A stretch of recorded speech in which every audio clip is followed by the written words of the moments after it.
উম্মত যদি শুধু নামাজ কমপ্লিট করে আল্লাহকে দিতে পারে তো আল্লাহর ওয়াদা আল্লাহর ওয়াদা রব্বে কাবার কসম আল্লাহর ওয়াদা সালুহা সাইরুল আমাল, নামাজ ওকে, জিন্দেগি ওকে, জান্নাতের চাবি দিয়া দিব তোমার হাতে, আজকের থেকে নামাজ ছাড়বো না। ওয়াদা পাক্কা, সবাই দুই হাত উঁচা করে ওয়াদা করি যে আজকের থেকে নামাজ ছাড়বো না। আরে মেরে দোস্ত, জান্নাতের চাবির লিগা পড়েন আপনি, নামাজ পড়েন, নামাজ ছাড়েন। আমি তো এটাই কাঁদি, আমার জাতি যদি কিচ্ছু না করতো, আমার জাতি যদি শুধু নামাজই পড়তো,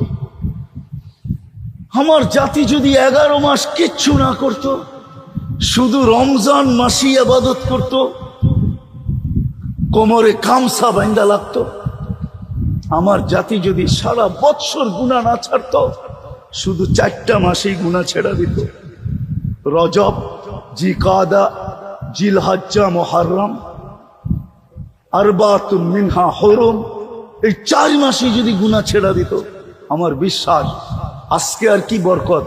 বাংলাদেশের জমিনে দুনিয়ার সবচেয়ে বেশি বরকত এই জমিনে, এরকম বরকতওয়ালা জমিন অদ্বিতীয় দুনিয়াতে নাই।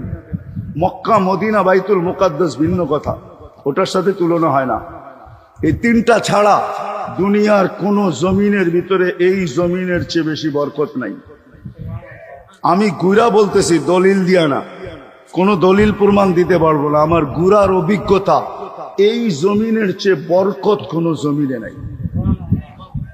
এই জমিনে যা বরকত আছে, এই দেশের মানুষের ভিতরে যা বরকত আছে, এই দেশের মানুষ যেরকম আল্লাহ রসুলের আশেক, দুনিয়ার কোন দেশ আমাকে কেউ দেখাইতে পারবে না। 11টা 50 বাজছে, এত রাত্র পর্যন্ত এরকম ভিজা মাটিতে বসায় রাখবে কাউকে, চাতকের মতো কথা শুনবে।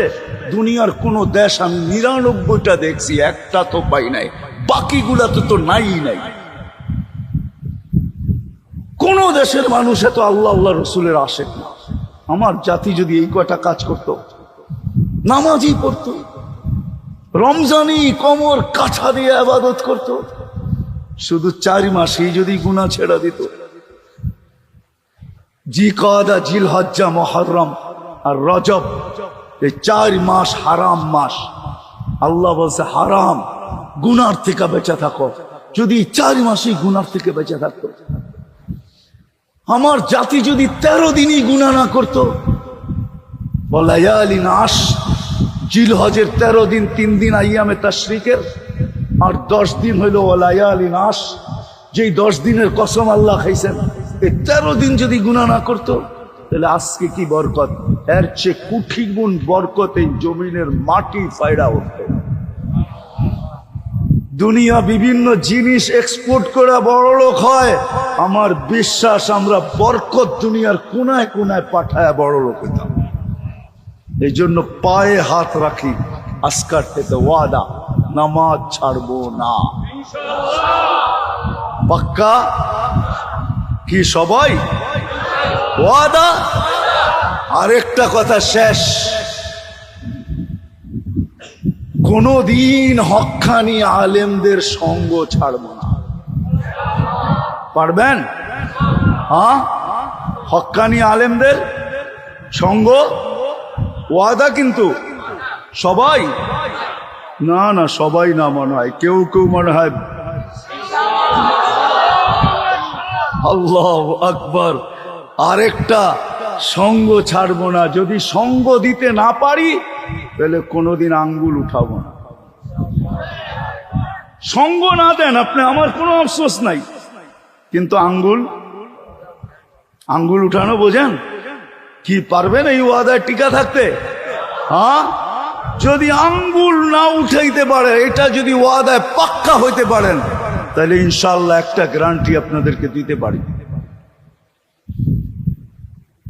বাংলাদেশের রুলস অনুযায়ী প্রেসিডেন্টের কাছে জীবন ভিক্ষা চাওয়া যায়, কিন্তু পাওয়া যাবে কিনা এটা নিয়ে সন্দেহ আছে। ওনার ইচ্ছা, দিলে দিতে পারে, না দিলে না দিতে পারে, ঠিক না? হ্যাঁ, জীবন ভিক্ষা চাওয়া যায়, কিন্তু আল্লাহ ওয়াদা করছেন আমি যাকে কিয়ামতের দিন সুপারিশ করার অধিকার দিব, আর সে আমার কাছে যার জন্য সুপারিশ করবে আমি আল্লাহ অঙ্গীকার করতেছি তার সুপারিশ আমি গ্রহণ করব। এই জন্যই এখন ঘোষণা দিতেছেন আল উলামা আশ-শুফাহা, ওলামারা কিয়ামতের দিন সুপারিশকারী হবে। যদি আপনি আঙ্গুল না উঠানো প্রমাণ করতে পারেন, সঙ্গ দেন নাই কিন্তু আঙ্গুল উঠান নাই, এতটুকু যদি প্রমাণ করতে পারেন তো রব্বে কাবার কসম কিয়ামতের দিন ওলামারা সুপারিশ করে জান্নাতে নিয়ে যাবে।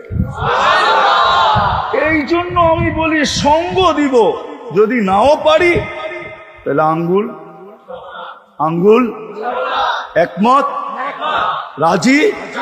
আল্লাহ আমাদের সবাইকে আমল করার তৌফিক দান করেন। ওমা আলাইনা ইল্লাল বালাগ। মুসলমান হিসাবে আমরা একটা কথা বড় জোরে সোরে বলতে পারি, বিশাল দাবির সাথে বলতে পারি যে আমরা সবাই জান্নাতে যেতে চাই। ইনশাআল্লাহ। ঠিক না? ইনশাআল্লাহ। চাই না? ইনশাআল্লাহ।